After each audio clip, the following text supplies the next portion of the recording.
Welcome to new Maxwell. இந்த வீடியோவில் நம்ம எதை பற்றி பார்க்க போகிறோன்னா, கரை திரைப்படம் ஏன் ஆர்வத்தை கூட்டுகிறது அப்படின்றது இந்த வீடியோவில் தெளிவாக பார்க்க போகிறோம். அதுக்கு முன்னாடி நம்ம பேஜை சப்ஸ்கிரைப் பண்ணுறதாங்க சப்ஸ்கிரைப் பண்ணுங்கள், ஃபாலோ பண்ணுங்கள், ஷேர் பண்ணுங்கள்.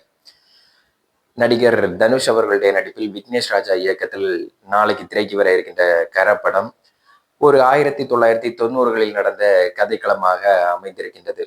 ஒரு 1990ல் ஒரு மனிதனுடைய சூழல் எவ்வாறு இருந்தது, ராமநாதபுரம் மாவட்டத்தை மையப்படுத்தி எடுக்கப்பட்ட இந்த படம், அந்த மாவட்டம் எப்படி இருந்தது, அந்த மாவட்டத்தினுடைய அரசியல் எவ்வாறு இருந்தது, அதனுடைய வங்கி கொள்ளை, ஒரு கொள்ளை நடந்தது, அந்த கொள்ளையின் பின்னணியில் வைத்து அதை பற்றி எடுக்கப்பட்ட ஒரு படமாக இருக்கின்றது. 1990ஸ்ல எப்படி நம்ம தமிழ்நாடு இருந்துச்சு, எப்படி மக்கள் என்னென்ன இன்னல்களை அடைந்தார்கள், என்னென்ன இன்னல்களுக்கு உட்பட்டார்கள் அப்படின்றத தெளிவா ஒரு படமாக எடுத்திருக்காரு விக்னேஷ் ராஜ் அவர்கள். ஸோ அதனால இந்த படத்தோட எதிர்பார்ப்பு மிகுந்த அதிகமாக காணப்படுகிறது. அதற்கு அடுத்தபடியாக என்ன அப்படி பார்த்தோம்னா, அசுரன், பொல்லாதவன், இட்லி கடை, இந்த பல ஹிட் படங்களை கொடுத்த தனுஷ் ஜிவி காம்போ பாடல்கள் எல்லாம் ஆல்ரெடி சூப்பர் ஹிட் ஆயிருக்கு. அதுக்கப்புறம் இதை விட மிகுந்த எதிர்பார்ப்பு என்னன்னா, இதுக்கு முன்னாடி ஜிவி தனுஷ் எப்பெல்லாம் சேர்ந்தாங்களோ அப்பெல்லாம் அது மிகப்பெரிய பிளாக் பஸ்டர் ஹிட் ஆயிருக்கு, பல அவார்டுகளை வாங்கி குவிச்சிருக்கு. ஸோ அதே மாதிரி இந்த படமும் கண்டிப்பாக மிகப்பெரிய ஹிட் ஆகும், அதுக்கப்புறம் பல அவார்டுகளை வாங்கி குவிக்கும் அப்படின்னு சொல்லிட்டு தனுஷ் ரசிகர்கள் மத்தியில் மிகுந்த எதிர்பார்ப்பு இருக்குது. அதனால இந்த படம் இன்னும் மேலும் ஒரு ஆர்வத்தை தூண்டுகிறது சினிமா ரசிகர்களுக்கு. கண்டிப்பா தனுஷ் ஜிவி சேர்ந்தாலே ஒரு செம ஹிட் அப்படின்ற ஒரு மைண்ட் செட்டு நம்ம எல்லாருக்குமே இருக்குது. அதற்கப்புறம் டைரக்டர் யார்? இந்த டைரக்டர் விக்னேஷ் ராஜ் அப்படி பார்த்தோம்னா, போர் தொழிலின் ஒரு செம ஹிட் படத்தை கொடுத்தவர். அதை ஒரு த்ரில்லரா எடுத்துட்டு போயிருந்தாரு. ஸோ போர் தொழிலுக்கு அப்போ அடுத்த படம் இதுதான் தனுஷை வச்சு எடுக்கிறாரு. இதுவும் ஒரு த்ரில்லர் கலந்த கதையாக இருக்கும்.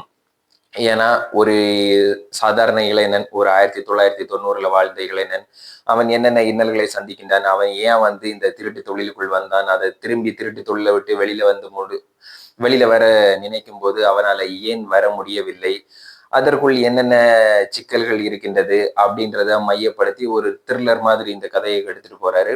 அந்த கதைக்குள்ளாடி உலக அரசியல், தமிழ்நாட்டு அரசியல், ராமநாதபுரத்தினுடைய அரசியல், ஒரு அப்பா மகன் பாசம், ஒரு குடும்ப பாசம், அதற்கெல்லாம் சேர்ந்து ஒரு ஃபேமிலி என்டர்டைனர் த்ரில்லர் அந்த மாதிரி ஒரு ஜானர்ல எடுத்துட்டு போயிருக்காரு. இதுல யார் யார் அப்படி நடிச்சிருக்காங்கன்னு பார்த்தா, KS ரவிக்குமார் நடிச்சிருக்காங்க, அப்புறம் கருணாஸ், அப்புறம் சுராஜ் நடிச்சிருக்காங்க, மமிதா பைஜ் ஹீரோயின் கேரக்டர்ல நடிச்சிருக்காங்க. ஸோ ஒரு பட்டாளமும் ஒரு பயங்கரமா இருக்கு. காஸ்டுக்கு செம ஸ்ட்ராங்கான ஒரு எல்லாருமே ஆக்டிங்ல பின்னி பெடல் எடுக்கிற ஆட்களா சூஸ் பண்ணி நடிக்க வச்சிருக்காரு. இதனாலேயும் இந்த படத்திற்கு ஒரு மிகுந்த பெரிய எதிர்பார்ப்பு கிளம்பிட்டு இருக்கு. அதற்கப்புறம் தனுஷ் ரசிகர்களுக்கு ஒரு கண்டிப்பா ஒரு ஹிட் கொடுத்தே ஆகணும். கரசாமி அப்படின்ற ரோல்ல நடிச்சிருக்காரு. கண்டிப்பா இந்த கரசாமி தனுஷ் ரசிகர்களை மிகுந்த உற்சாகப்படுத்தும், தனுஷ் ரசிகர்களுக்கு மேலும் ஒரு உத்வேகத்தை கொடுக்கும் படமாக இந்த படம் இருக்கும் அப்படின்னு சொல்லிட்டு நம்மளுடைய பார்வை. நாளைக்கு தியேட்டர்ல ரிலீஸ் ஆக போது. ஆல்ரெடி புக்மே ஷோல புக்கிங்ஸ் எல்லாம் 1,50,000 புக்கிங்ஸ் தாண்டி, ப்ரீ புக்கிங்ஸ் தாண்டி போயிட்டு இருக்கு. 178K பிளஸ் இன்ட்ரெஸ்ட் மட்டுமே, புக்மே ஷோல மட்டுமே 178K பிளஸ் இன்ட்ரெஸ்ட் வந்திருக்கு. கண்டிப்பா இந்த படம் தனுஷ் ரசிகர்களுக்கும் சினிமா ரசிகர்களுக்கும் ஒரு மிகுந்த ஒரு நம்பிக்கை கொடுக்கக்கூடிய படமாக அமையும் அப்படின்னு சொல்லிட்டு நம்ம பார்க்கப்படுகிறது.